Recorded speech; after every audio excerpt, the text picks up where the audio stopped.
As Vancouver Canucks fans, we know how good JT Miller has been with this team. At the moment, he's at 15 points in 14 games played. That's good enough for third on the Vancouver Canucks. He recently got passed by Brock Boeser, who is now over a point per game. Thank goodness. But JT Miller has been a great addition to this team. And what I wanted to talk about today is specifically JT Miller and his leadership aspect that he brings to the Vancouver Canucks, as highlighted in Elliotte Friedman's 31 Thoughts a few days ago. He has a few thoughts written out about JT Miller. 18, 19, and 20 are all about the newest Vancouver Canuck winger, and it's a really good read. Pretty much, it goes over how JT Miller and his leadership style impacts the locker room, impacts the decision-making on the ice, and how overall it's meshed with the younger Vancouver Canucks core thus far. Let's go over thought number 18 here, where Elliotte Friedman talks about his conversation with JT Miller after Vancouver ran Florida out of the building Monday night. So this is about a week ago. He's got 13 points in 11 games with the Canucks. He's now up to 15 points in 14 games, so he's still over a point per game. When he was traded from the Rangers to Tampa Bay, he had 18 points in his first 19 games. So he adapts well. This is way different though, JT Miller says. They had Braden Point, Nikita Kucherov, Steven Stamkos. Everyone was focused on them, and I was under the radar. I have pride in a bigger role here in Vancouver. This team is way younger. They need me to be more of a leader on and off the ice. I challenged myself to make sure I got acclimated as quickly as possible. So that in itself makes a lot of sense. That was one of the bigger problems that JT Miller had with the Tampa Bay Lightning, the fact that they had already such a stacked forward core that Miller was more of a secondary piece rather than a main offensive contributor. Here on the Vancouver Canucks, he's over a point per game, he's top 3 in scoring, so he is one of the guys that is pulling the anchor here. Not to say that he wasn't with Tampa Bay. When he was with the Lightning, he did get a few opportunities to play with the big guns, Kucherov and Point and Stamkos and all that stuff. But towards the end, he was more of a bottom 6 guy, and he still got a lot of points, don't get me wrong. It's just, he wasn't one of the guys on that team. He was more of a secondary piece. But on the Vancouver Canucks, he's a top 6 guy, he's in a role where he's more relied upon, and overall, he has a bigger leadership role too. Miller started with Bo Horvat and had success. Coach Travis Green moved him with Brock Boeser and Elias Patterson, and that's working too. This is what JT Miller says about Bo. He says that Bo is bigger. We both like to be power forwards. It's easy to play with him because I want to be the same. Pettersson is a younger version of Stamkos and Kucherov. Sometimes when you don't have a play, don't try to make chicken soup out of chicken poop, I guess. My dad laughs at me when I say this because he's been trying to tell me the same thing for 15 years. Now, I see it. Elias Patterson, we already know how good Pettersson is, but JT Miller talks about Pettersson as if he was a younger Stamkos and Kucherov. That sounds awesome. I like it. Pettersson has a chance to be so dominant. It's the same with Boeser, that shot. They are younger versions of what we had in Tampa. I want to see them establish themselves as elite players. Winning is fun. And it's still crazy to me that we can look at Elias Patterson and Brock Boeser and say they haven't been the best that they could be. Because the fact of the matter is here, as of recording this video, Pettersson is 6th in the league in points. He's at 20 in 14 games. Boeser has 16 points in 14 games. And these two are still players that we're looking at as Canucks fans and saying, damn, they could be better. And that really is scary right here.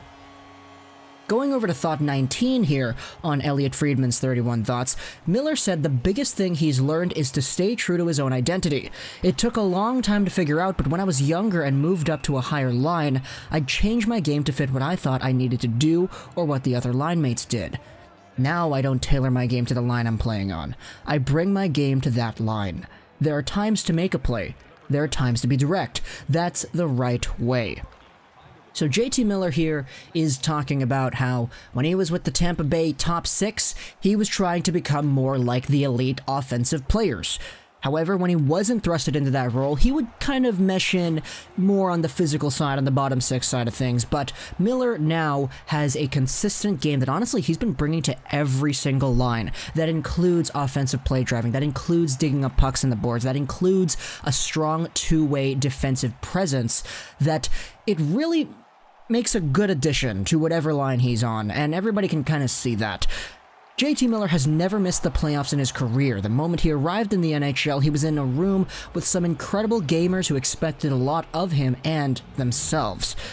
Dan Girardi and Ryan McDonough, two guys who went above and beyond. Ryan Callahan would do whatever it took to win games. Derek Stepan played tons of minutes.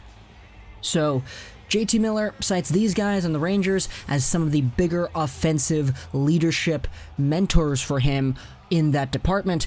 His first year in Montreal, they were up a few goals with 3 or 4 minutes to go. PK Subban wound up with one of his blasts and Girardi blocked it. He said to himself that he would not have done that, then started laughing. So that was one of the moments where JT Miller was like, damn, leadership and that kind of stuff, it really does matter. Let's go over on to thought number 20 here on 31 Thoughts. The Canucks say Miller is vocal, which is something they need, and you can tell on the phone. I talk a lot, he says. I'm hard on myself, and on a young team, it comes more naturally to me to say something. Has anyone ever told him, geez, give it a rest? When I was 19, they did. The Rangers were like, that's not how this works. I've been chirped for it, but I like to give it and take it as well. He's not worried about his playoff streak either. He makes it clear he knows Vancouver took a chance, and he wants them to be rewarded. So JT Miller in this position, honestly, it's one of the really nice, heartwarming things to hear about. We remember what Boeser said about JT Miller, talking about how he's such a good leadership figure for the young guys, which, when I made my Lotto 649 line video a few days ago, I was like, that's kind of weird because Miller is only like 4 years older than Boeser, so it's not a huge age difference. In fact, Miller's 2 years older than Bo. And Bo is kind of more seen as the bridge between the older guys and the younger guys, the youth movement, and the already established NHL presences on the team. But JT Miller is just as important in that department too. The connection between the older veteran guys and the younger scoring guys. JT Miller is a player who, honestly, I didn't realize he had these leadership aspects to his game, but I'm very, very happy to see that he does. With the offensive production that he has on the ice, as well as these leadership qualities, it's really easy to understand why the price to get this player was a first-round pick. Again, talking about the Lotto 649 line and the JT Miller trade in general, I'm honestly okay with the trade now. Miller's on a good deal. Miller will help the team in the immediate future, as well as the long-term future, whereas that 2020 first-round pick or 2021 first-round pick, it probably won't help the Canucks until 2023, 2024, something like that. And I did say that the draft this year is the best draft since 03, and that is true, but maybe I'm just a blind Canucks fan and I'm just taking a look at things the way they are now and saying, wow, I really like that, and I want things to stay this way. Sure, an Antonio Strong just would be nice, but whatever.